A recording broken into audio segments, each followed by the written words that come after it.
On November 22, 1963, President John F. Kennedy was struck down in broad daylight in Dallas, Texas, turning jubilation to chaos.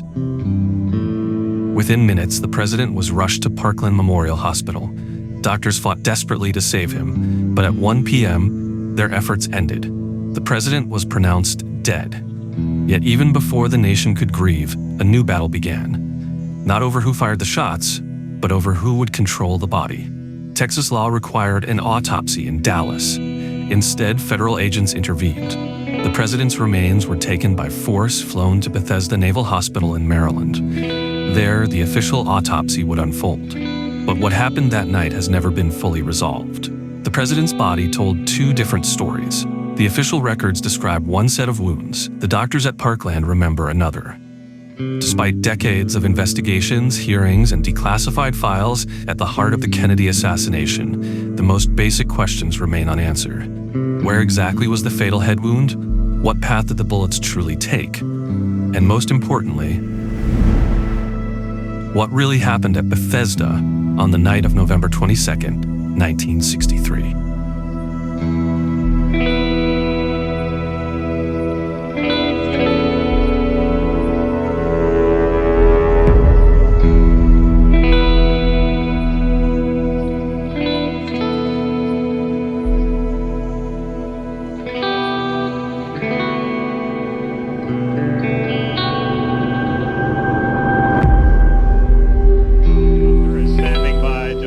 Presidential jet to take the coffin away. The men are now struggling with the casket. It appears to be the casket, struggling to get it out of the plane.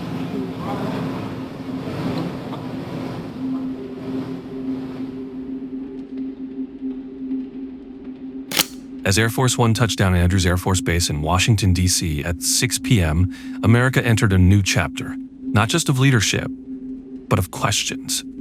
The body of President Kennedy had traveled 1,300 miles, but the truth, many argue, never made the journey. Inside the plane, a grieving widow, a new president, and a body shrouded in mystery. The bronze ceremonial casket seen by millions on live television was lowered onto the tarmac. It would be taken visibly to Bethesda Naval Hospital. But what happened between Air Force One and the autopsy room is a story riddled with contradictions. It's a bright, shiny casket. It's glistening in the lights here at the airport. Casket is of dark brown in color, slightly reddish. The body was transported to Bethesda Naval Hospital. The official report marks the autopsy as beginning at 8 p.m., but curiously, it makes no mention of one crucial detail, the arrival of the bronze casket. According to the official record, everything was straightforward. The casket arrived intact that evening, just as it had left Dallas. But according to multiple witnesses, military, medical, and mortuary, that's not the whole story. Some Bethesda personnel claim JFK's body arrived well before the bronze casket, that it came in a different container entirely, a cheap gray shipping casket, and not accompanied by Jackie Kennedy, but by plainclothes agents. At about 6:30 p.m., Mr. David said he received a telephone call in which someone said, "Your visitor is on his way. You will need some people to offload." He then got his own duty sailors together, borrowed some more from the dental school, and assembled them outside the morgue at the loading dock by about 6:40 p.m. 5 or 6 minutes later, at about 6:45, he said a black hearse drove up at the morgue loading dock. 4 or 5 men in blue suits, whom he assumed were federal agents, exited the back of the hearse and supervised and observed while the Navy sailors, approximately 7 or 8 people, working for him, offloaded the casket which was in the hearse. He said it was a simple gray shipping casket such as he frequently saw used later during the Vietnam War. At approximately 1700 hours, 22nd November, a detail of 10 men were sent to Bethesda Naval Hospital with orders to report to Admiral Galloway. The detail arrived at the hospital at approximately 1800, and after reporting as ordered, several members of the detail were posted at entrances to prevent unauthorized persons from entering the prescribed area. At approximately 1835, the casket was received at the morgue entrance and taken inside. On Friday, November 22nd, 1963, Reed received a call to bring the portable machine to the morgue. Reed became involved because he just happened to be pulling duty. Reed stated that he arrived at the morgue around 6:30.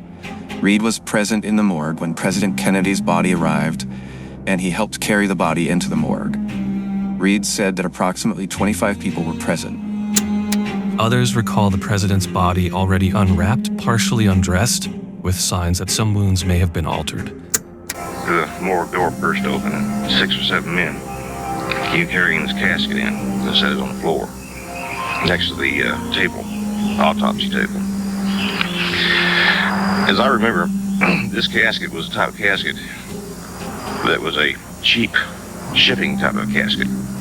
What I mean by a shipping casket is that it's not a very ornamental casket. It's not very expensive.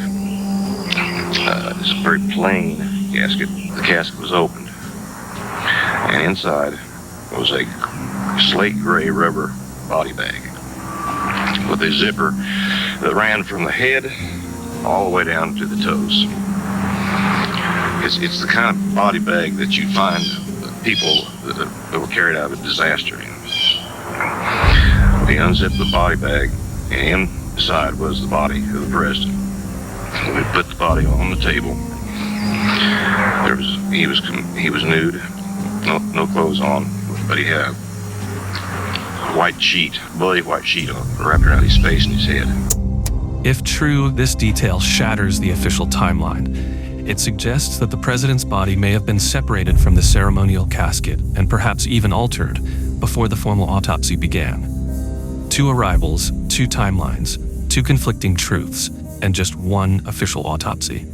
The broken chain of custody raised immediate questions. Was the body tampered with before the autopsy began? Were wounds modified intentionally or otherwise? And if so, why? The Warren Commission would later dismiss these discrepancies as misremembered details. Fog of war, fog of trauma. But to critics, the inconsistencies weren't just errors. They were red flags.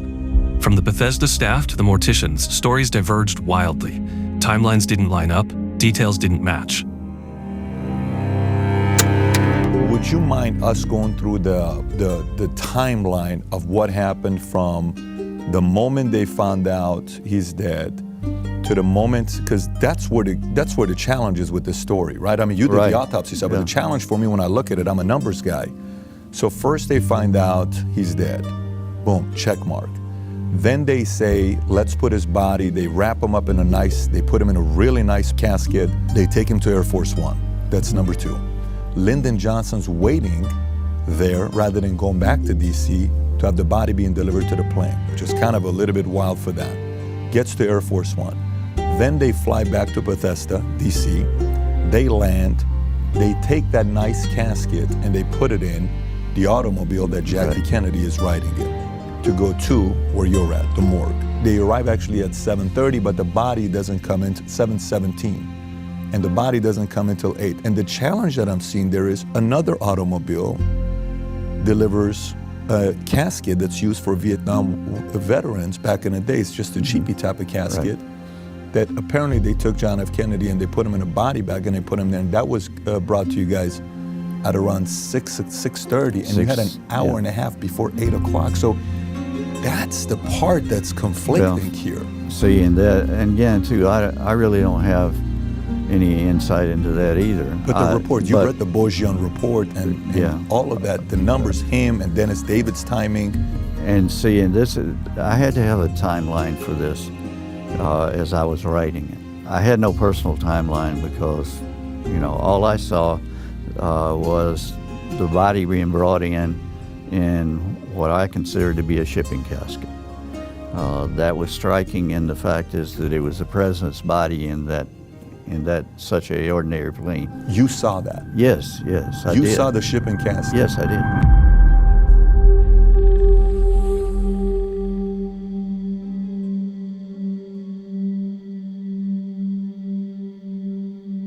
When I saw the autopsy pictures, I thought somebody had really tampered with the whole thing, and it made me very suspicious because it didn't look anything like what I saw there, and they had also completely sewed up the temporal parietal side of his head, and it was closed. And I said, why would they do that? The cerebellum was not protruding. We examined the cerebellum photographically, and it was intact. Maybe the left lobe was, but the right lobe had fallen out. I saw that. He's wrong. There was no gaping hole, and there was no cerebellum that fell out on the car, period.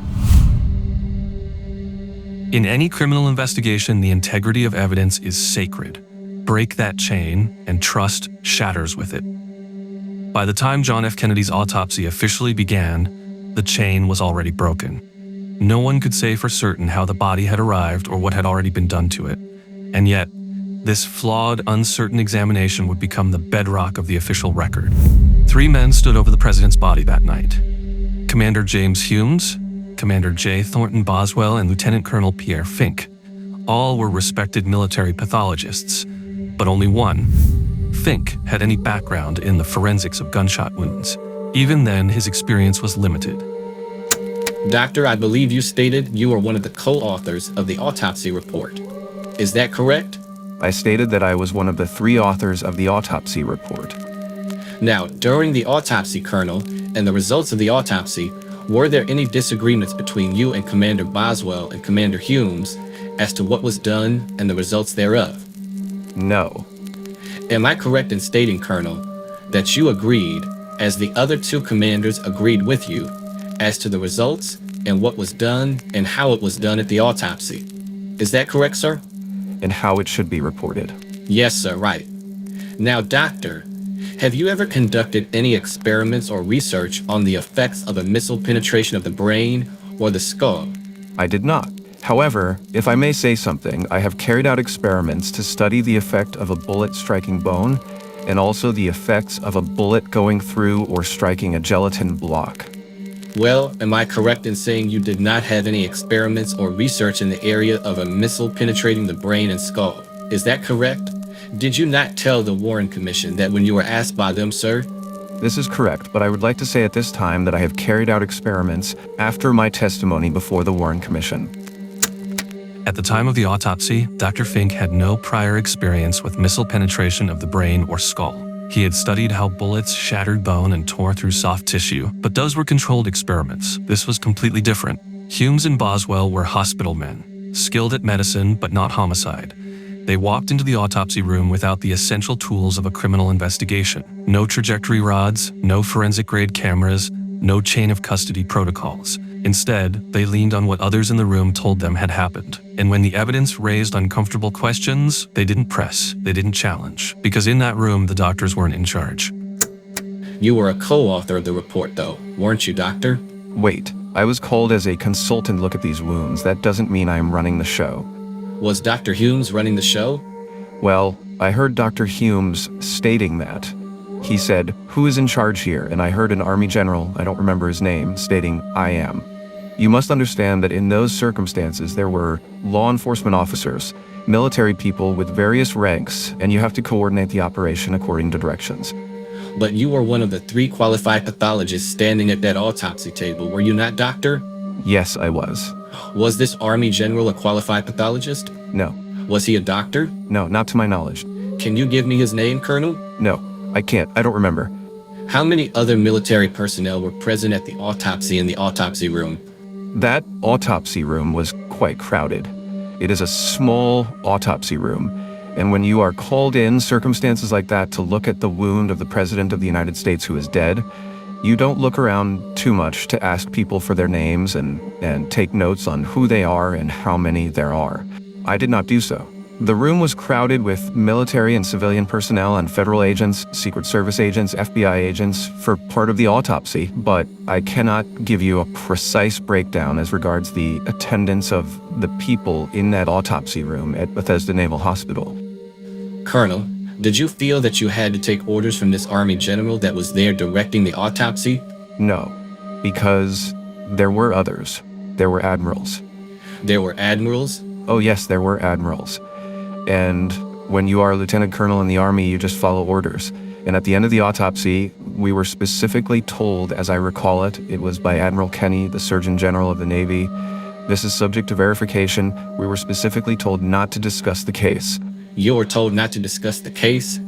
To discuss the case without coordination with the Attorney General. The doctors may have been holding the instruments, but they weren't holding the authority. In that room, the chain of command didn't lead to medicine, it led to the military. And the most critical autopsy of the 20th century was carried out under orders, not science.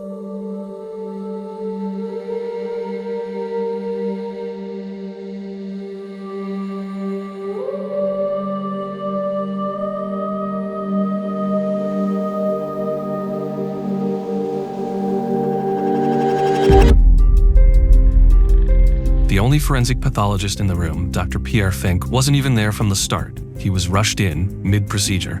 By the time he arrived, the autopsy was already halfway through. JFK's body had been cut open, not by experts in gunshot wounds, but by doctors with no forensic training. Now, standing at the table, Fink was unsettled by what he saw, but what unsettled him even more was what he was not allowed to do.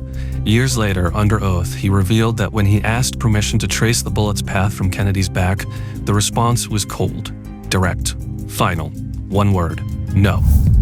No explanation, no debate, just a command. And with it, the truth was stopped in its tracks.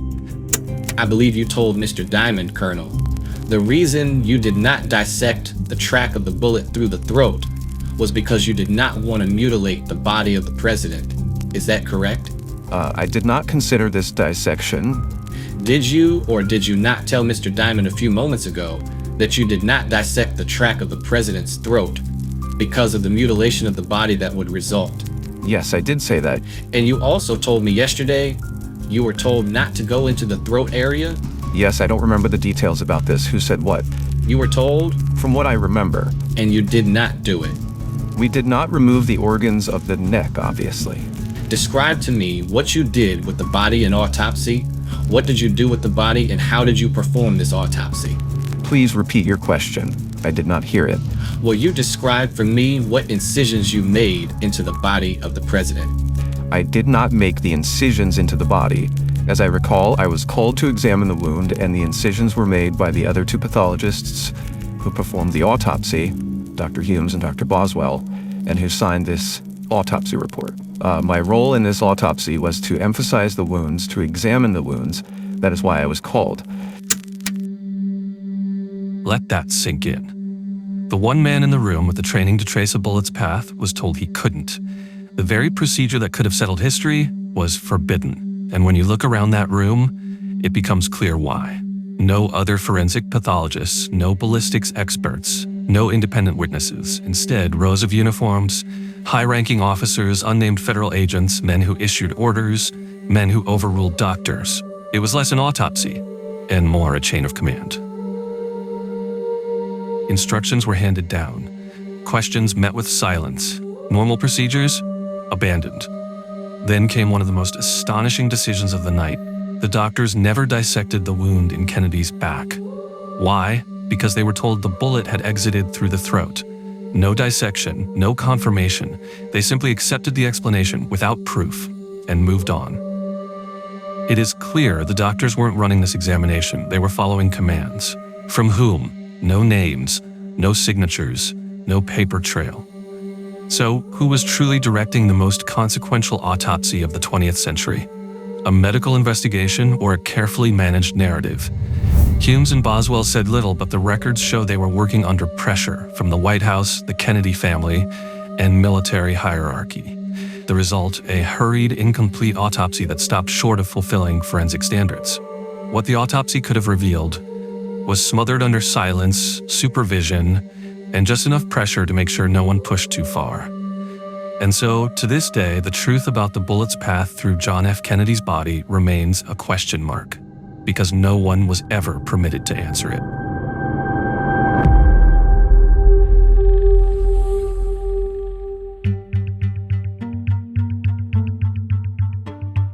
Before the autopsy, before the official story began to crystallize, before the narrative was written, there were doctors, real-time witnesses, confronted with a dying president.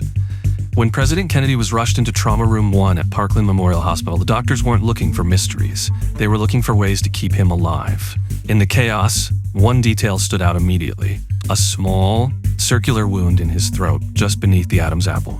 Dr. Charles Carrico, the first physician to reach the president, later described it as a small, neat wound, not gaping, not jagged, just a precise puncture in the middle of the throat. It didn't resemble the ragged damage exit wounds often leave behind. Will you describe as specifically as you can then the neck wounds, which you heretofore mentioned briefly?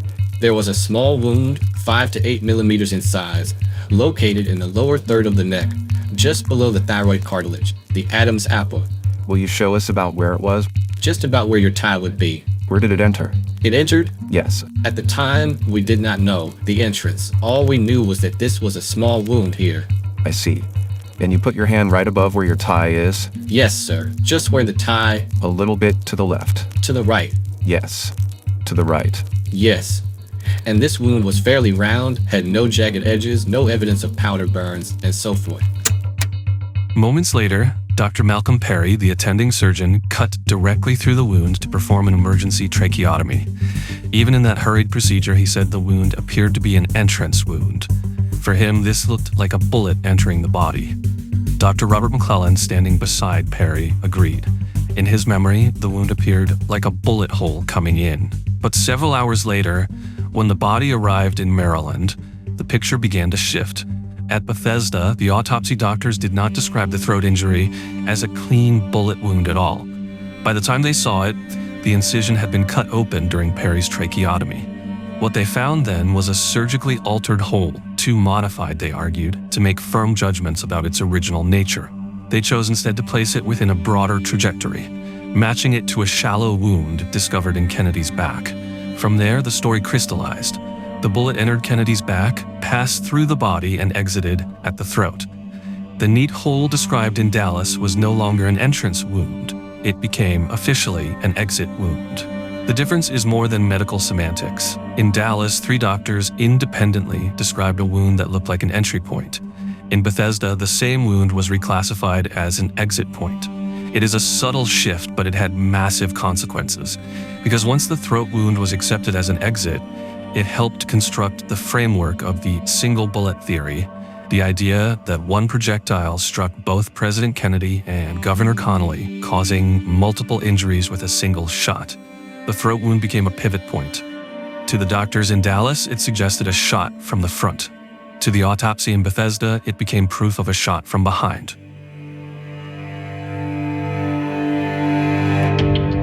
At Parkland, the doctors never saw a back wound. Kennedy was rushed in, still alive, but fading fast. His clothes were never fully removed. Their focus was singular, saving a life, not examining a body. And so, in Dallas, no testimony was ever given about a bullet wound in the back. But in Bethesda, hours later, that back wound became central to the autopsy. The official report described it in clinical terms.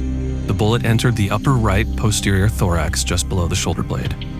Here's where the controversy begins. When the pathologists probed the wound, they found it was shallow, only about 2 inches deep. Not the devastating channel you'd expect from a high-velocity rifle round.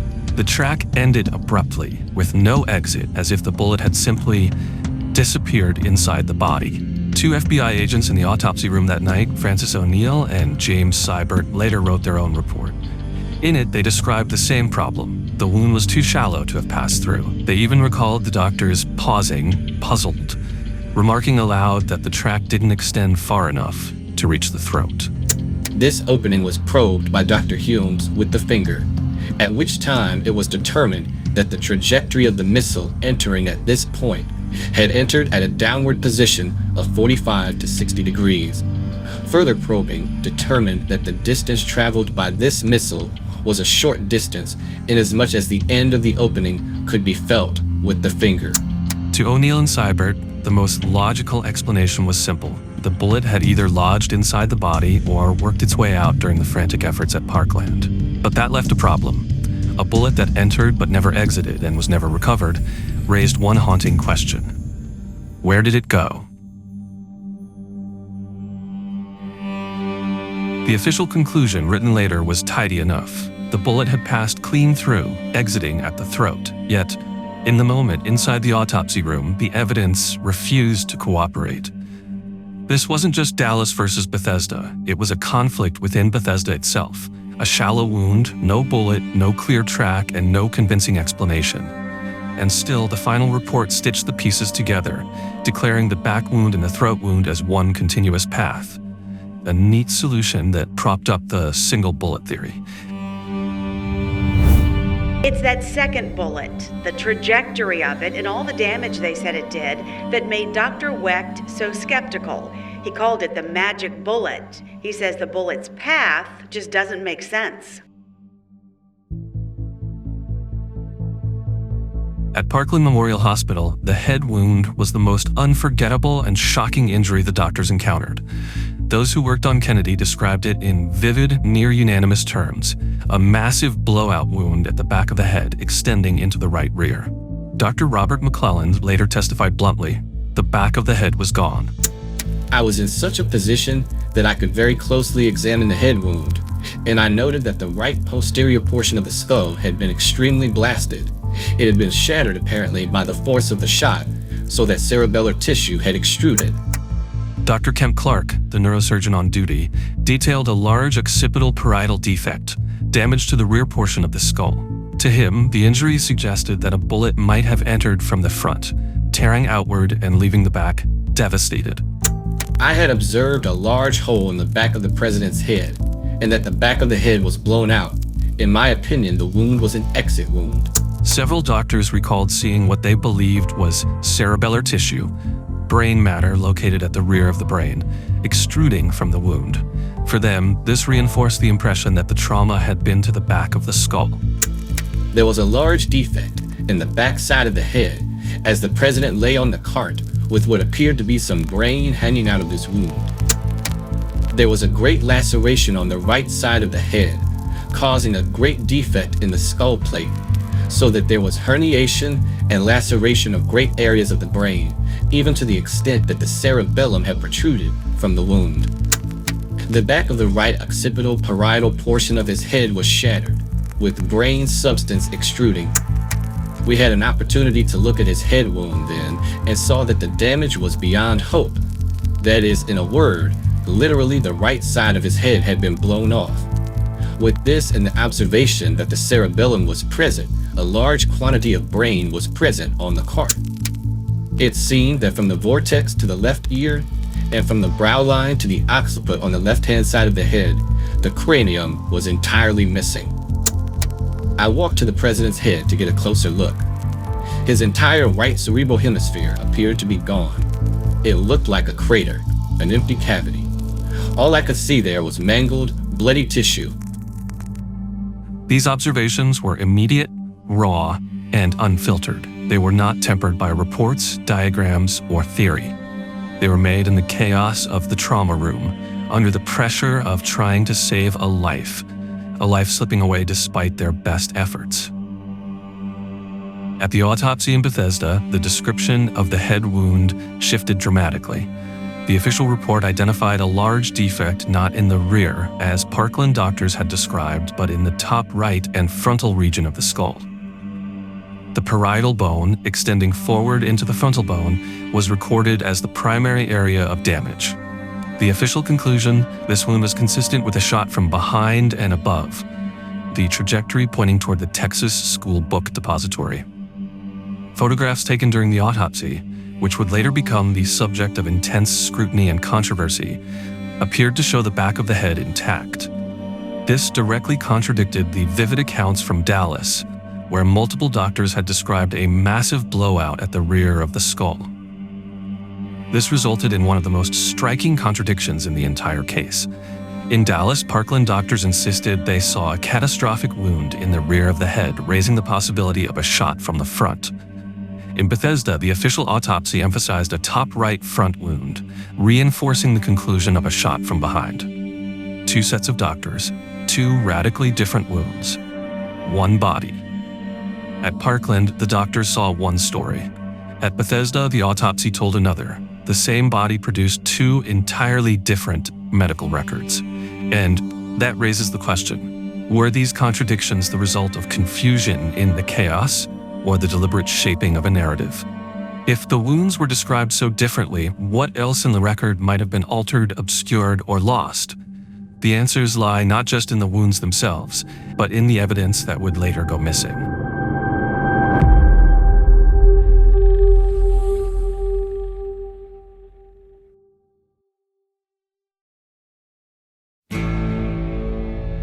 A week after the assassination of President John F. Kennedy, a grieving nation looked to its leaders for answers. Instead of clarity, what they received was the Warren Commission. Formed by President Lyndon B. Johnson, the commission carried a monumental task: to investigate, evaluate, and report the facts relating to the death of the president. It bore the name of its chairman, Chief Justice Earl Warren, the highest judicial authority in the land. But seated alongside him were not neutral outsiders. They were some of the most powerful men in Washington, men with long histories inside the very institutions that might themselves come under scrutiny. Allen Dulles, the former director of Central Intelligence, fired by Kennedy after the Bay of Pigs fiasco. John McCloy, a figure so deeply woven into government and intelligence circles that some called him the chairman of the establishment. And senators and congressmen whose loyalties extended not only to the public, but to the political machinery of Washington itself. On paper, their mission was impartial, independent, final. But was it truly, or was the outcome shaped from its very formation by men who had both the motive and the means to control the truth? From the very start, the Warren Commission's work rested on shaky ground. At the heart of its investigation was the Bethesda autopsy, a report already clouded with contradictions and unanswered questions. Yet, rather than scrutinize its flaws, the commission leaned on it as the foundation of its case. No independent forensic pathologist was ever brought in to examine the evidence. This meant the only medical analysis available was the same one carried out under military supervision at Bethesda. An autopsy we now know was incomplete and inconsistent. Equally troubling, the doctors who treated President Kennedy in Dallas, the very first witnesses to his wounds, were never invited to testify in person. Their impressions were filtered through summaries and affidavits, which downplayed or omitted the conflict with the official autopsy. Conflicting wound descriptions from the location of the back wound to the direction of the throat wound were brushed aside, not resolved. Each one should have set off alarms. Instead, they were dismissed, treated as an inconvenience. Which leaves the obvious questions hanging in the air. Why was the autopsy never independently reviewed? Why was the first-hand testimony of the Dallas doctors silenced? And if the commission's true mission was truth, why did it begin by turning its back on the clearest evidence? At the center of the Warren Commission's case lies what became its most controversial claim, the single bullet theory. Without it, the lone gunman narrative collapses. With it, every contradiction has to be bent into alignment. The theory, crafted by Commission lawyer Arlen Specter, proposed a nearly impossible trajectory. According to his version, one bullet entered President Kennedy's back, exited through his throat, then struck Governor Connally in front of him, shattering a rib, smashing through his wrist, and finally lodging in his thigh. And yet, despite this extraordinary journey, the bullet, Commission Exhibit 399, was found in near pristine condition, barely flattened, virtually undamaged. A bullet that supposedly tore through two men, breaking bones along the way, looked as if it had been dropped on the floor. This is where the questions grow louder. Does the physical condition of this bullet truly match the violent path it's alleged to have taken? Or was the evidence massaged, molded, and even ignored to preserve the lone gunman's story? Because without the magic bullet, the timeline doesn't work. And if the timeline doesn't work, neither does the Commission's conclusion. I couldn't quite understand why a bullet going through the president's neck, coming from the right and above, exiting out through his throat, would then zig and zag to strike the governor who was sitting directly in front of the president. It would seem to me that that bullet would have struck the governor in the left side of his chest rather than the right side of his chest. The Warren Commission presented its report as the definitive account of Kennedy's death, But beneath the polished conclusions, dissenting voices were quietly minimized or erased altogether. Doctors at Parkland Hospital who fought to save the president's life consistently described a large wound to the rear of Kennedy's head, a description that suggested a shot from the front, not the rear, where Lee Harvey Oswald was said to be. Yet these accounts barely appear in the final report. The medical evidence itself was no less troubling. X-rays and autopsy photographs taken at Bethesda didn't seem to match what witnesses remembered seeing with their own eyes. Instead of grappling with these discrepancies, the commission leaned on the official autopsy record, a record already riddled with contradictions. Even within the process, concerns were reportedly softened or reframed. Staff members who raised doubts about testimony or evidence found their objections sidelined, rewritten, or simply omitted. So the question remains, what exactly was left out of the final report? And perhaps more importantly, who had the authority to decide which evidence was credible and which would never see the light of day? In September 1964, the Warren Commission delivered their verdict. Lee Harvey Oswald acted alone. He fired 3 shots from the 6th floor of the Texas School Book Depository. There was no conspiracy, foreign or domestic. Case closed. For the government, the report wasn't just an investigation. It was a stabilizing tool, a way to assure the public that the nation's leader had not fallen victim to a larger plot. But in locking the narrative so firmly, the commission also cemented doubt. Many Americans accepted the findings as official history. Yet for others, the omissions, contradictions, and unanswered questions made the report less a beacon of truth and more a symbol of government control. Trust, once shaken, began to erode. The Warren Report was meant to end speculation. Instead, it became the seed of endless suspicion. Its conclusions are still taught as fact, but for critics, it stands as evidence of something else entirely, that the truth may have been sacrificed for the sake of national stability. And that leaves us with unsettling questions. Was the commission ever seeking the whole truth, or simply protecting the country from the shock of what that truth might reveal? And if the foundation of the story is flawed, what does that mean for the entire narrative built on top of it?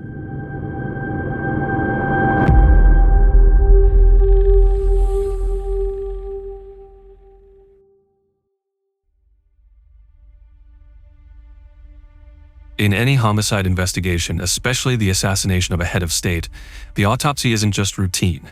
It's the cornerstone, the foundation upon which every conclusion rests. Step by step, the rules are clear. Every wound is examined, photographed, measured. X-rays reveal what the eye cannot. The brain, the organs, preserved for study.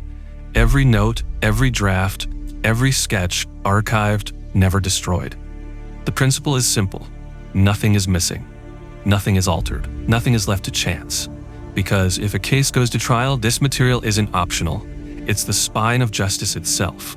Protection against confusion, error, or worse, deliberate manipulation. That is what should have happened in the autopsy of President John F. Kennedy, but it didn't. The autopsy was a complete botch. There were something like 120 people connected with it. It was run by the military. Most of the people involved in it were not really competent to do it. Many of the photographs and the x-rays, which are the record of the autopsy, have either been lost or burned, so only a part of the material is left. Mr. Stone, if you could for a moment, you had mentioned earlier about some anomalies in the autopsy. Would you be able to speak to that? I have about 1 minute and 19 left. One of the things that we did in our documentary, JFK Revisited in 2021, was show as much as we could about the autopsy, including the fact that there are 40 people still alive, as far as I know, who witnessed at Parkland and at Bethesda a large gaping wound in the back of President Kennedy's right head, indicating a shot from the front. That on April 26, 1965, or approximately 1.5 years later, Admiral Berkeley, who had been the president's personal physician, sent over to the National Archives a chest filled with all the materials relevant to the autopsy and the president's death. in Admiral Berkeley's inventory, there are listed the brain, the microscopic autopsy slides, and the additional photographs, the color photographs of the interior of the president's chest. On November 1, 1966, about a year and a half after Admiral Berkeley's inventory, with the materials incidentally never having left the National Archives as far as anybody can ascertain, in the second inventory, the brain, the slides, and the photographs are no longer there. One of the most critical pieces of physical evidence, President Kennedy's brain, vanished from the official archives. After the autopsy, it was placed in a stainless steel container, first stored at Bethesda, then transferred to the National Archives in 1965. But by 1966, when an inventory was conducted, the container was gone. Its disappearance remains unexplained. Without the brain, the trajectory of the head wounds cannot be fully reconstructed. A fundamental forensic question, the path of the fatal shot, remains unresolved. The official record includes a set of autopsy photographs and X-rays, yet problems emerge immediately. Staff who were present at Bethesda later testified that the images in the archives did not match their recollections. Dr. Robert McClelland of Parkland observed that the photos did not depict the massive occipital defect he had seen on the back of Kennedy's head. Autopsy photographer John Stringer testified under oath that the images attributed to him were not taken with his usual film or techniques. X-rays, too, have been questioned. Some show fragments doctors never recalled, while others appear inconsistent with the written notes from the night of the autopsy. One image reveals what critics call the white patch, an area of unnatural brightness at the back of the skull. To some, it looks like an accidental artifact. To others, it suggests tampering, perhaps even an attempt to conceal the true extent of the head wound. Then there is the so-called 6.5 millimeter object. On the frontal skull X-ray, it appears as a perfectly round fragment, exactly the diameter of the bullets fired by Oswald's rifle. And yet, strangely, it was never mentioned in the autopsy report, nor in the testimony of the doctors who performed it. These discrepancies suggest a stark reality. Either some photographs and X-rays are missing, or the surviving set has been altered or substituted. The very record meant to preserve the truth of Kennedy's final injuries is at best incomplete and at worst manipulated. The uncertainty doesn't stop with photographs and X-rays. One of the most glaring lapses came from the autopsy notes themselves. Dr. James Humes, the chief pathologist at Bethesda, later admitted that he had burned his original autopsy notes in his fireplace at home. Humes claimed the notes were blood-stained and that he recopied them cleanly for the official report. But critics argue that this act destroyed the most authentic, contemporaneous documentation of Kennedy's wounds, the very evidence that could have settled lingering questions about trajectories, wound size, and entry versus exit points. Without the original notes, historians and forensic experts are forced to rely on a reconstructed record compiled from memory and secondary accounts. That reconstruction forms the backbone of the official story, but it is a record built on what was preserved, not necessarily what actually occurred. The burning of these notes, combined with missing photographs, X-rays, and the vanished brain, paints a troubling picture. The materials that should have anchored the truth of Kennedy's autopsy are incomplete, inconsistent, or entirely absent. And with every missing piece, the gaps in the record only grow, leaving the investigation vulnerable to doubt, speculation, and suspicion. The questions raised by missing notes, photographs, and the vanished brain are compounded by the way Kennedy's autopsy evidence was handled. Proper forensic protocol requires a strict chain of custody. Every piece of evidence documented at every step, every transfer logged, every handoff accounted for. In Kennedy's case, that chain was at best loose. Records on when the body and autopsy materials were received, transferred, or stored are inconsistent. Key items like the brain, bullet fragments, and original photographs simply disappeared or were unaccounted for during critical periods. There is no complete unbroken record showing who had access to these materials, when, and under what circumstances. The stretcher bullet, later labeled Commission Exhibit 399, was reportedly discovered at Parkland Hospital. Yet accounts differ. Some say it was found on a stretcher used by Governor Connolly, others on one used by Kennedy.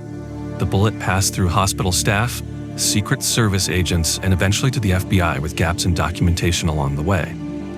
Fragments removed from Kennedy's head at Bethesda were sealed in envelopes, but later the contents were either incomplete or missing entirely. At least one FBI agent, Francis O'Neill, later said that the fragments shown in the National Archives did not look like the same ones he saw placed into evidence that night. During the autopsy, small sections of tissue were preserved for microscopic study. But when later researchers examined the official record, some of these samples were missing from the collection. Other samples were logged, but later could not be located or verified. Each missing item, each conflicting account chips away at the reliability of the record. Instead of an unbroken line of evidence, what remains is a patchwork of objects that may or may not be the same as those originally collected.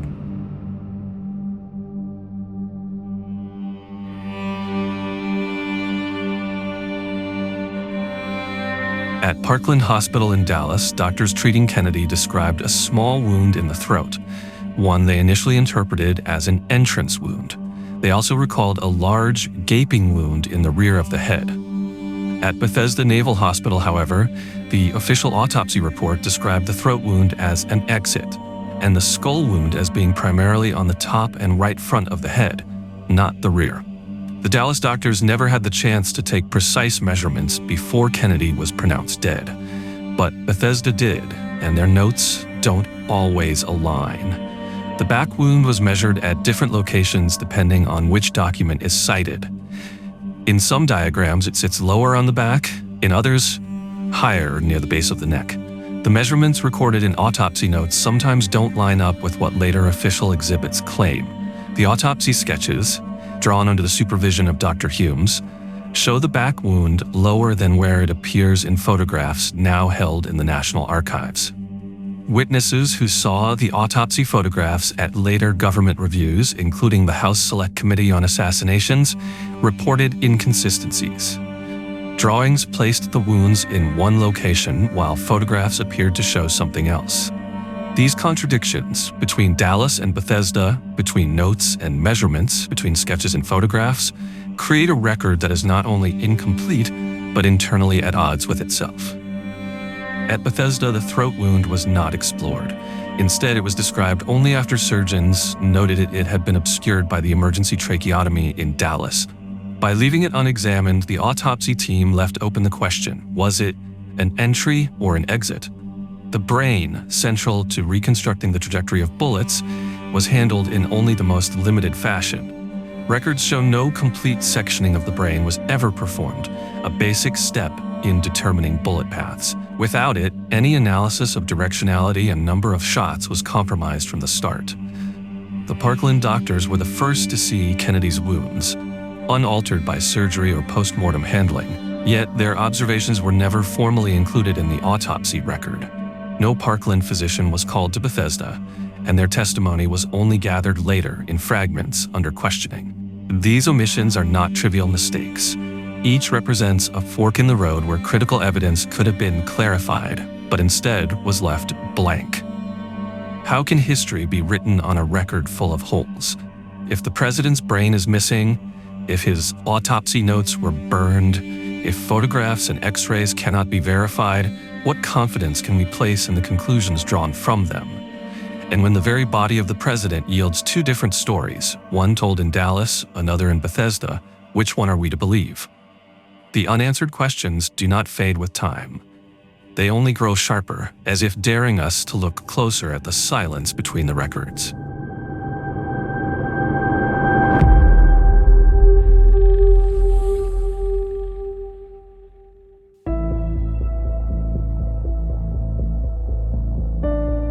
One of the most troubling threads in the autopsy controversy involves the people who were there. The doctors, nurses, and staff who saw President Kennedy's body with their own eyes. Their words were supposed to be the foundation of truth, yet over time, many of those words shifted.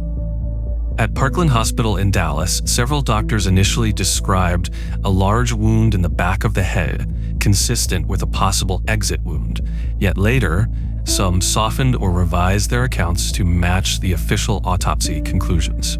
Immediately after the assassination, McClellan described a large avulsive wound of the right posterior skull, with brain tissue extruding. He later said he had a clear view of the back of Kennedy's head blown away. In his Warren Commission testimony in 1964, he repeated that the wound was in the right posterior portion of the head. Unlike most of his colleagues, McClellan never wavered. Even decades later, he maintained that the wound was at the rear of the skull, not the top, not the side. He remained one of the few who resisted the official version. Clark initially wrote that there was a large wound in the right occipital parietal region, noting that much of the brain was missing.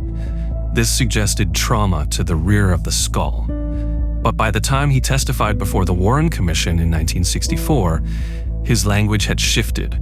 He still described a large wound, but now located in the right occipito-parietal region, a phrasing that could be interpreted as more toward the right side or top of the skull. His wording had become more flexible, more compatible with the Bethesda autopsy description. At the press conference on November 22, 1963, Perry described the throat wound as an entry wound, small, neat, and circular. To many reporters, this implied a shot from the front. But by the time he testified before the Warren Commission in 1964, his description had shifted. Perry explained that the wound could have been either an entrance or an exit, stressing that he had not examined it closely enough to be certain. What began as a definitive impression was softened into ambiguity, language that now aligned more comfortably with the Bethesda autopsy conclusion that the throat wound was an exit from a bullet fired from behind. In his notes from November 22, 1963, Carrico described a small wound in the throat and a large avulsive wound of the right occipital parietal area. The term occipital points clearly to the back of the skull. When he testified before the Warren Commission in 1964, Carrico repeated that the head injury was a fairly large wound in the right posterior quadrant of the skull. His description remained broadly consistent with a rear wound. Yet in later discussions, his wording left more room for interpretation, a shift that allowed the injury to be read as extending toward the right side or top of the head, in line with the Bethesda autopsy. Whether this was the result of reflection, new evidence, or outside influence remains hotly debated. At Bethesda, the confusion only deepened. Witnesses disagreed on when the casket arrived, what kind of casket it was, and even what condition Kennedy's body was in. Paul O'Connor, the autopsy technician, recalled that the back of Kennedy's skull was blown out, a massive defect in the rear of the head. But this description clashes with the official autopsy photographs, which show an apparently intact back of the skull. Gerald Custer, the X-ray technician on duty, remembered taking films that revealed extensive head fractures. Later, he insisted that the official X-rays in the record did not match what he had seen that night. Floyd Reeby, Bethesda's medical photographer, went further still. He claimed many of the autopsy photographs now preserved are not the ones he took, and that the wounds he remembered do not line up with the official images. Even Dr. James Humes, the chief pathologist, shifted in his descriptions. His early notes and testimony suggested one trajectory for the back wound, but later, under questioning, his conclusions adjusted to fit the single bullet theory promoted by the Warren Commission. Taken together, these contradictions deepen the mystery. If the wounds look different depending on who you ask, and if the photographs and X-rays themselves are disputed, then what exactly is the true medical record of President Kennedy's body?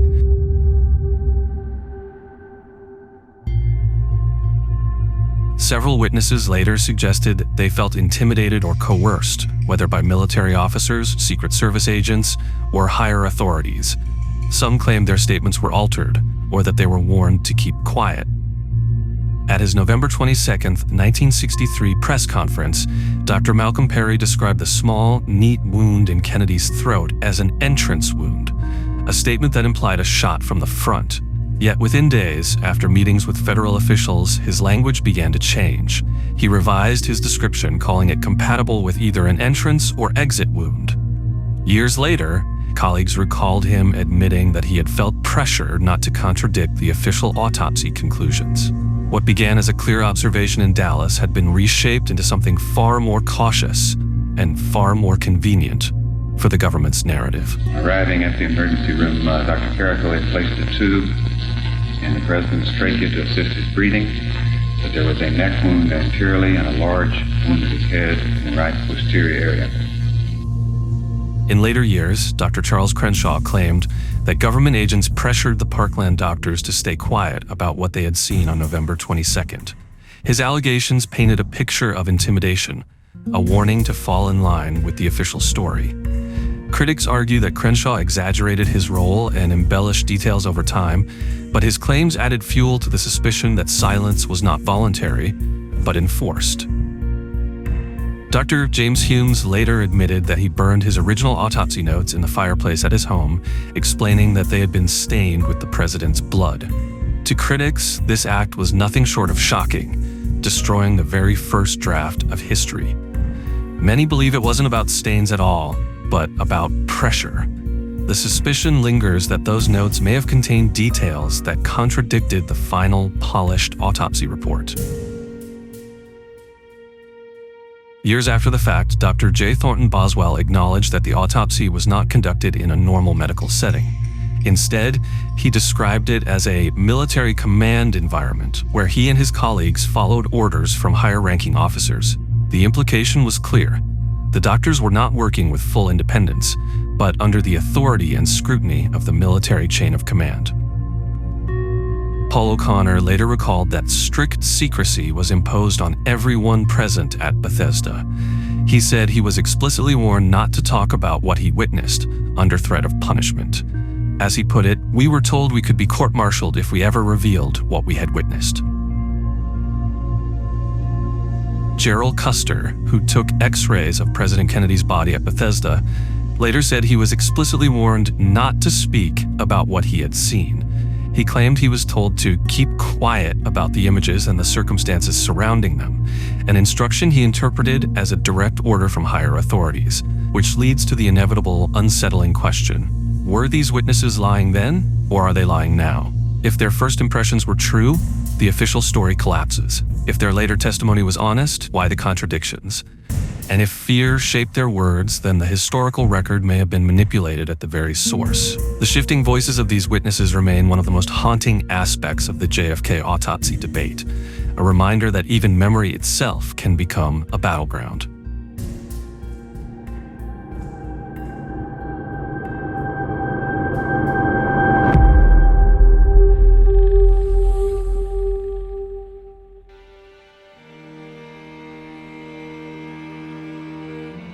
The findings of the Warren Commission on the assassination of President John F. Kennedy may now be disclosed to the public. Chapter 1 begins. The assassination of John Fitzgerald Kennedy on November 22nd, 1963 was a cruel and shocking act of violence directed against a man, a family, a nation, and against all mankind. In 300,000 words of lean and orderly language, the Warren Commission makes these major findings. Lee Harvey Oswald assassinated President Kennedy. He did it alone. He was not a part of any conspiracy, either domestic or foreign. In arriving at its findings, the Commission sharply criticized... The Warren Commission's final conclusion on the assassination of President Kennedy became, for its defenders, the definitive word. The official story meant to silence all doubt. Prominent figures like Arlen Specter, one of the Commission's young lawyers, stood firmly behind its findings. Specter became best known for formulating the single bullet theory. For him and for other Commission defenders, this theory tied together the loose ends. But critics saw the opposite. From the very beginning, journalists, researchers, and even some medical witnesses raised troubling questions. How could a single bullet cause such damage, yet emerge nearly pristine on a hospital stretcher? Why did early witness testimony about the direction of shots not align neatly with the official narrative? Screening out the absurd and the irrational, we are left with the series of real and critical questions about the assassination. Questions which have not been answered to the satisfaction of the people of the United States. As we take up whether or not America should believe the Warren Report, we'll hear first from the man who, perhaps more than any other, is responsible for the question being asked. Mark Lane, lawyer and former New York State Assemblyman, was the gadfly of the Warren Commission. He demanded the right to appear before it as a defense counsel for the dead Lee Harvey Oswald. Refused, he began his own investigation of the president's death. A study that produced first the best-selling Attack on the Warren Commission, Rush to Judgment, and now a movie of the same name. Mark Lane, a young attorney from New York, became one of the first and most visible critics. In late 1963, only weeks after the assassination, Lane published an article in the National Guardian questioning whether Oswald had received a fair hearing in the court of public opinion. 2 years later, in 1966, his best-selling book, Rush to Judgment, laid out, piece by piece, the contradictions and omissions he believed the commission had ignored, particularly eyewitness testimony that conflicted with the lone gunman theory. Lane argued the report was more about protecting institutions than uncovering the truth. If he had lived, of course, he would be entitled to counsel. I think he is entitled to counsel now, and I think all of America now is entitled to have counsel for Lee Oswald so that we can find out actually what took place on November 22nd. Harold Weisberg, a former Senate investigator, took a different but equally relentless path. Outraged by what he saw as selective use of evidence, he filed Freedom of Information lawsuits and poured through the Commission's 26 volumes of hearings and exhibits. His self-published 1965 book, Whitewash, accused the Commission of deliberately obscuring the facts. Weisberg's style was less narrative and more prosecutorial, highlighting what he called evasions, distortions, and suppression inside the official record. Now, in dealing with the suppressed evidence tonight, I'm going to be restricting myself, not entirely, but largely, to that evidence which is basic in a homicide investigation. Essentially, this is the medical evidence, and that includes the autopsy, and the president did not have a proper autopsy, as you will see. It includes the ballistics evidence and relevant scientific tests. One of the ways in which the commission suppressed evidence was just to avoid it. One of the ways of avoiding evidence was avoiding essential witnesses. The commission began with the preconception that there was a lone assassin.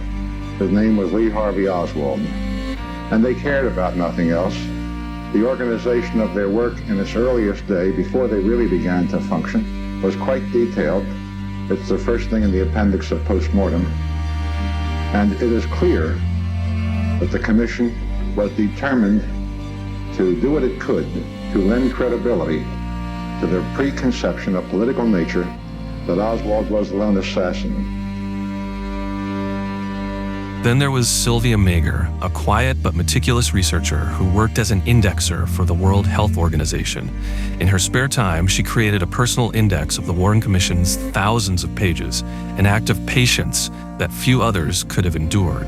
By 1967, she published Accessories After the Fact, where she laid out, with surgical precision, dozens of inconsistencies in the evidence and testimony. Her mastery of the record made her indispensable to other researchers. If someone wanted to find a buried contradiction in the Commission's volumes, they went to Sylvia Mager.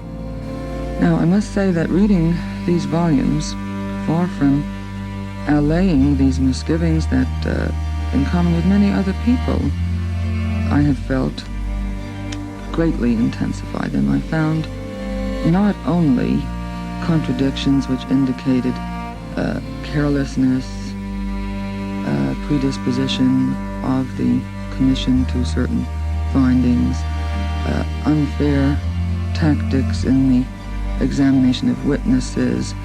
I found, as many other people have pointed out, that there were favorable witnesses. I'm using wrong terminology here. There were the witnesses that, friendly witnesses and hostile witnesses, which in itself is entirely inappropriate to any fact-finding investigation. You should not have friendly nor hostile witnesses. Together, Lane, Weisberg, and Mager set the stage for what would become a decades-long battle. Ordinary citizens holding the government's official truth up to the light and finding the shadows impossible to ignore. The result was a sharp divide. On one side, government lawyers and officials insisting the evidence had been fairly weighed. On the other, a growing community of independent investigators, journalists, and ordinary citizens who felt the commission had failed to answer the most basic questions. Who fired the shots and from where? And why did the evidence seem to tell two different stories? What began as a few determined voices soon grew into a movement. The Warren Commission had been intended to reassure the American people, to put their doubts to rest. Instead, the work of critics like Lane, Weisberg, and Mager did the opposite. Their books circulated widely, reaching readers who had never questioned the official story before. Television programs debated their claims, newspapers reviewed their findings, and grassroots groups formed to re-examine the evidence themselves. The more people looked, the more they found reasons to doubt. The Commission's defenders dismissed these critics as misguided or politically motivated. But the critics had planted a seed. If a government investigation could be so sloppy or so selective about the death of a president, what else might it be hiding?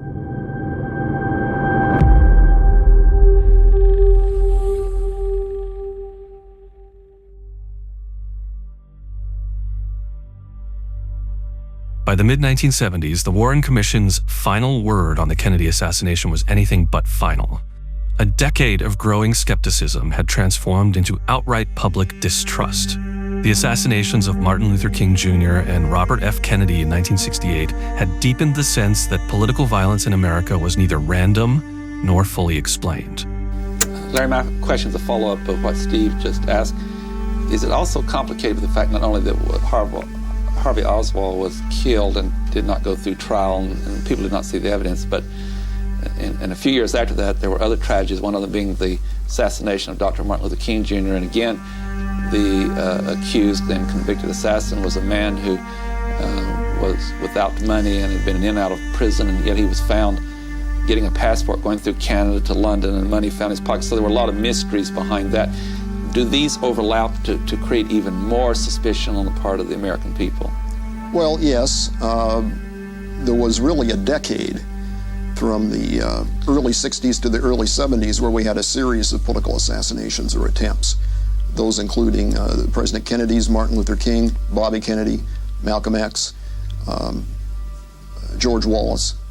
And in some ways, they all had perhaps less than satisfactory explanations. And there was somewhat of a cumulative effect as far as the public having doubts that were simply reinforced by subsequent assassinations. Then came Watergate. The revelations of government deception, secret surveillance, and political cover-ups shattered whatever faith many Americans still had in official accounts. If a sitting president could lie and manipulate the machinery of government, why should anyone believe that the truth had been told about the death of President Kennedy? The thing that's so appalling to me is that the president, when this whole idea was suggested to him, didn't in righteous indignation rise up and say, "Get out of here, you're in the office of the President of the United States. How can you talk about blackmail and bribery and keeping witnesses silent?" In mid-1971, the Pentagon Papers were leaked. That report proved that administrations from Truman to Johnson had intentionally expanded their Vietnam War efforts, in contrast to what the public was told. The Nixon administration then panicked and formed a covert group to halt leaks. Nixon advisor John Ehrlichman assembled the White House plumbers and included former CIA agent E. Howard Hunt and former FBI agent G. Gordon Liddy. Soon, the president's political rivals were recorded on Nixon's enemies list. Politicians, journalists, and even Hollywood actors Nixon feared could stop his re-election were included and were harassed by the administration with tax audits, legal action, and more. In this climate of suspicion, Congress moved to act. In 1976, the House Select Committee on Assassinations, HSCA, was created to reinvestigate not only the death of John F. Kennedy, but also that of Martin Luther King Jr. It was a rare acknowledgement that the public's doubts could no longer be dismissed. For the first time, the U.S. government itself admitted, at least indirectly, that the Warren Commission's work had not put the matter to rest. The HSCA was meant to restore confidence. Instead, its very existence underscored how deep the mistrust had already become. When the House Select Committee on Assassinations released its final report in 1979, it stunned the nation. After 3 years of investigation, thousands of documents reviewed, and dozens of witnesses questioned, the committee concluded that President Kennedy was probably assassinated as a result of a conspiracy. It was a carefully worded sentence, probably, not certainly. But in that one line, the US government had, for the first time, broken with the Warren Commission's most fundamental claim, that Lee Harvey Oswald acted entirely alone. The contradiction could not have been sharper. The Warren Commission had insisted there was no credible evidence of a conspiracy. The most controversial piece of evidence the HSCA examined came not from Dallas in 1963, but from a police motorcycle radio.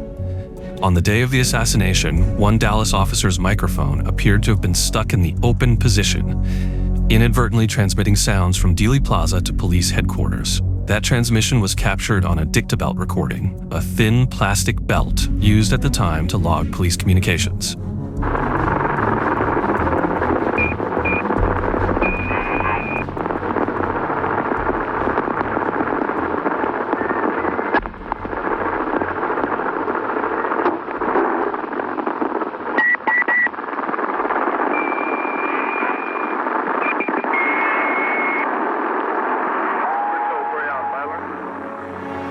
Years later, acoustic experts studied the recording. By analyzing the sharp spikes of noise, they argued they could identify the sound patterns of gunshots. Their conclusion: at least 4 shots had been fired in Dealey Plaza, not 3. And one of those shots, they said, came from the grassy knoll, a location inconsistent with Oswald's position in the Texas School Book Depository. If true, this meant a second gunman had fired at the president, shattering the lone assassin theory. The HSCA leaned heavily on this acoustic evidence in reaching its most startling conclusion that Kennedy was probably assassinated as a result of a conspiracy. But it also opened the door to even deeper conflict. How could one government investigation dismiss the possibility of conspiracy entirely, while another, more than a decade later, declared it likely? For many Americans, the damage was already done. If one investigation could declare the case closed, only for another to reopen it and hint at hidden forces, how could the public ever be sure of the truth? The HSCA didn't just rely on the dictabelt recording. It also went back to one of the most contested areas of the case, the medical testimony. They interviewed doctors from Parkland Hospital in Dallas, many of whom had originally described Kennedy's throat wound as an entry wound, suggesting a shot from the front, not the rear. They also revisited the accounts of Bethesda Naval Hospital witnesses where the autopsy had been performed. Their recollections often conflicted with the official autopsy report, raising more doubts about whether all the wounds had been accurately documented. The committee also scrutinized the autopsy photographs and x-rays long shielded from public view. Experts disagreed on what the images showed. Some said the photos supported the official version of events, while others found them incomplete or inconsistent with witness testimony. The mystery surrounding missing materials, notes, images, and even tissue samples only deepened the sense that the full story of the president's wounds had never been told. But even as the HSCA pushed further than the Warren Commission, it was hobbled by practical and political limits. Its budget and time were restricted, forcing investigators to cut corners and wrap up before all leads could be pursued. Worse, the committee had to rely heavily on the very agencies it was supposed to scrutinize, the FBI and CIA. Both had been accused of withholding documents and misleading earlier investigations. Now, once again, critics charged that these agencies filtered the flow of information, ensuring that some of the most sensitive files stayed out of reach. The HSCA had promised clarity. Instead, its re-examination raised new doubts, while its limitations left many Americans wondering, had the government truly tried to uncover the truth or simply manage it? When the HSCA released its report in 1979, many had hoped it would finally provide closure. Instead, it had the opposite effect. By declaring that President Kennedy was probably assassinated as a result of a conspiracy, the committee had cracked the foundation of the Warren Commission's lone gunman narrative. But it offered no definitive answer to the central questions. Who conspired? How? Why? The result was paradoxical. The U.S. government now had 2 official investigations with 2 different conclusions. One said Oswald acted entirely alone, the other said a conspiracy was likely. Both stood side by side in the record, neither erasing the other. For the public, this wasn't resolution, it was confirmation of their worst fears. If the government couldn't agree on the truth of its own president's murder, why should anyone trust it on anything else? Instead of healing the wound, the HSCA deepened it. What had started as doubt in 1964 had, by the late 1970s, hardened into a culture of mistrust that would shadow every future revelation.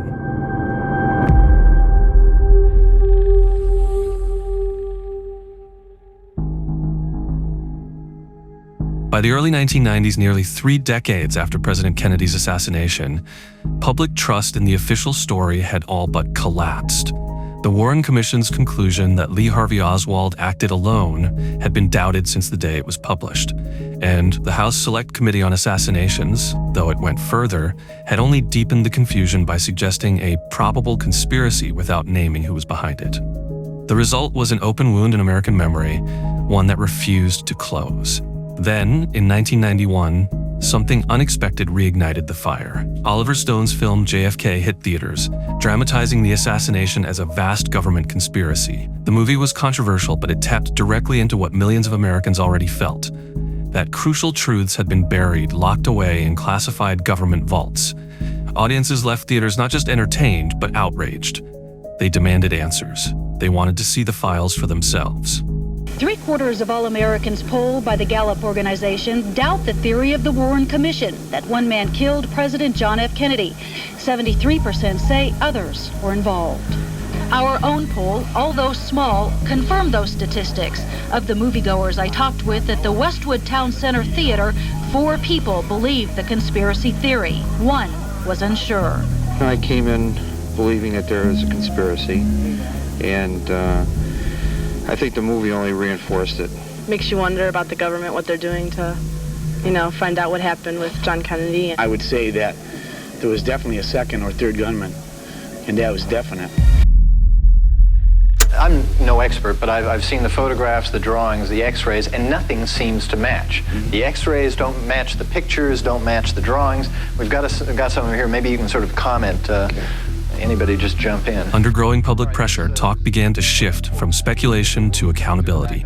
If the government had nothing to hide, why were so many assassination records still sealed decades later? That question, echoing from talk shows to Capitol Hill, forced Congress to act.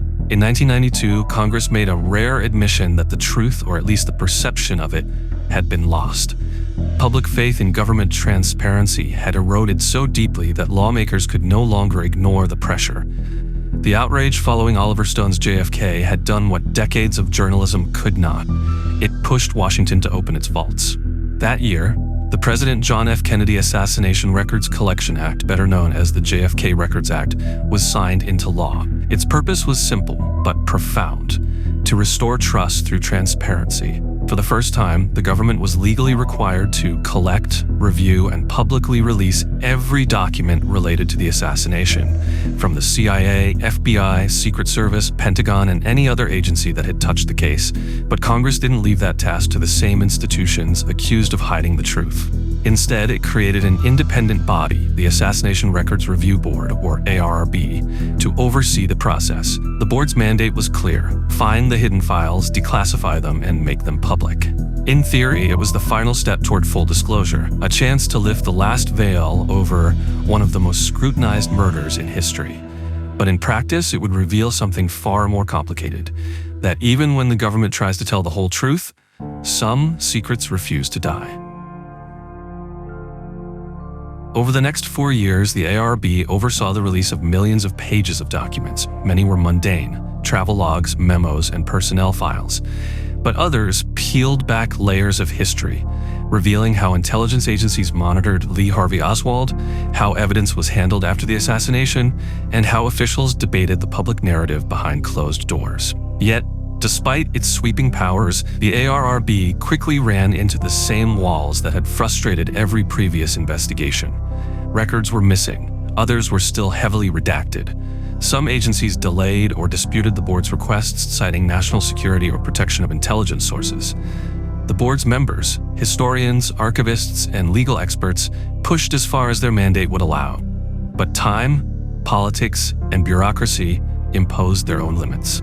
By the time the ARB's term ended in 1998, it had achieved a remarkable degree of openness, yet even then, not every secret had been released. The Assassination Records Review Board had the authority to demand files from every corner of the federal government, but it did not have unlimited power. Agencies could still appeal to one phrase that had haunted every investigation since 1963: national security. Invoking it became a familiar shield. The CIA, FBI, and Secret Service argued that some records contained sources, methods, or foreign intelligence details too sensitive to expose. Others simply dragged their feet, delaying cooperation until the ARB's legal mandate was nearly over. By the time the board's term expired in 1998, thousands of documents were still withheld, some fully classified, others heavily redacted beyond recognition.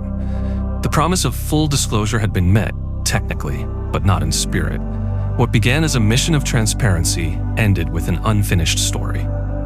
The files that might tie the fragments together, the ones that could settle the question once and for all, remained locked behind government vaults. In the end, the Assassination Records Review Board achieved what no previous investigation had. It opened the vault. Millions of pages once locked away in government archives were finally brought into the light. For researchers, it was a revolution, a flood of new leads, names, and fragments that reshaped what we thought we knew.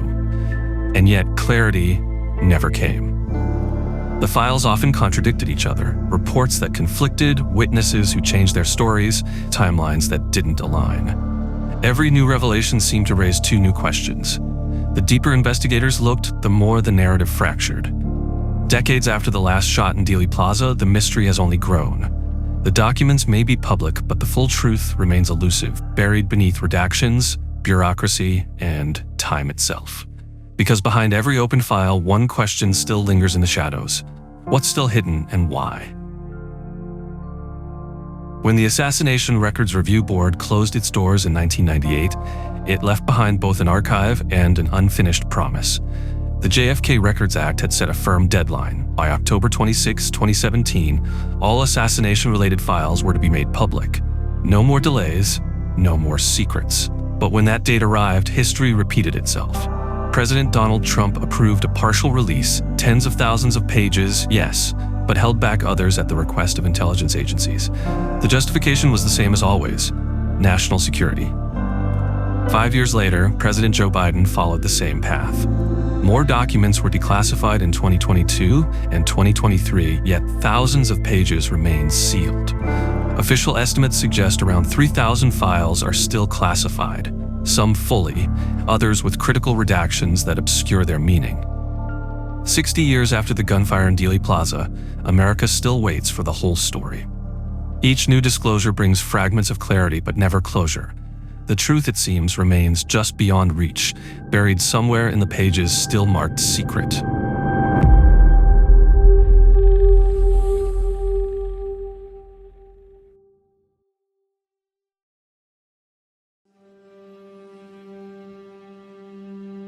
What do you think?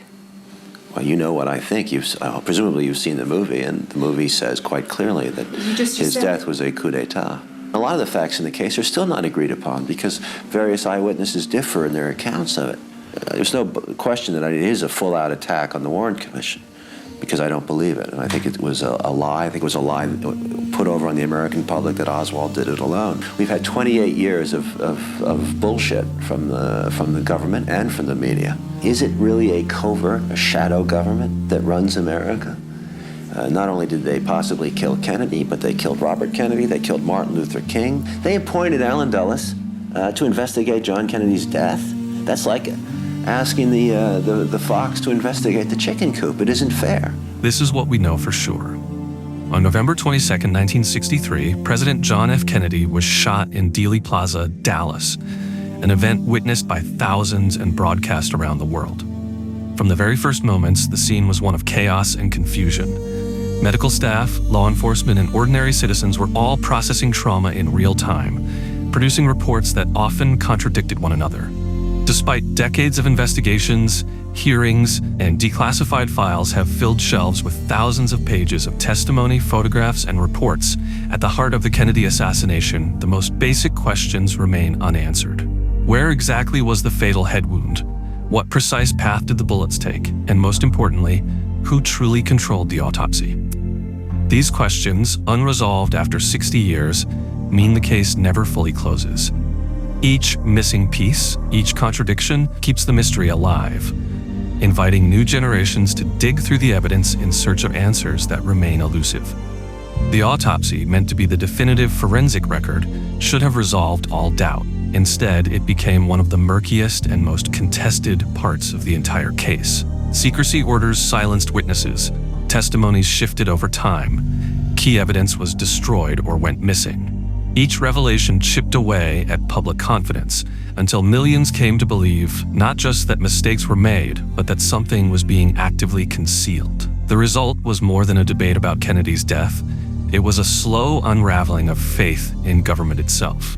The institutions tasked with protecting the truth appeared, to many, to be guarding secrets instead. The unresolved questions of President Kennedy's autopsy did more than cloud a single case. They reshaped the American mindset. The sense that evidence had been hidden, altered, or destroyed planted the idea that official stories could not be taken at face value. Once that doubt took root, it spread far beyond Dallas. In the years that followed, each new scandal or national crisis was filtered through the same lens. Watergate confirmed for many that high officials could and did orchestrate elaborate cover-ups. Later, controversies around events like the Iran-Contra affair or even 9/11 were received with the same suspicion. People asked not just what happened, but what wasn't being told. In this way, the Kennedy autopsy controversy became the seed of a wider culture of conspiracy in America. It taught generations of citizens to question whether the official story is ever the whole story. If history can be rewritten in the morgue, if evidence can vanish in the nation's most important murder case, then what confidence can we place in the record of any crime, any event, any tragedy? The JFK assassination is no longer just the story of a fallen president. It becomes something larger, something darker, a test of truth itself.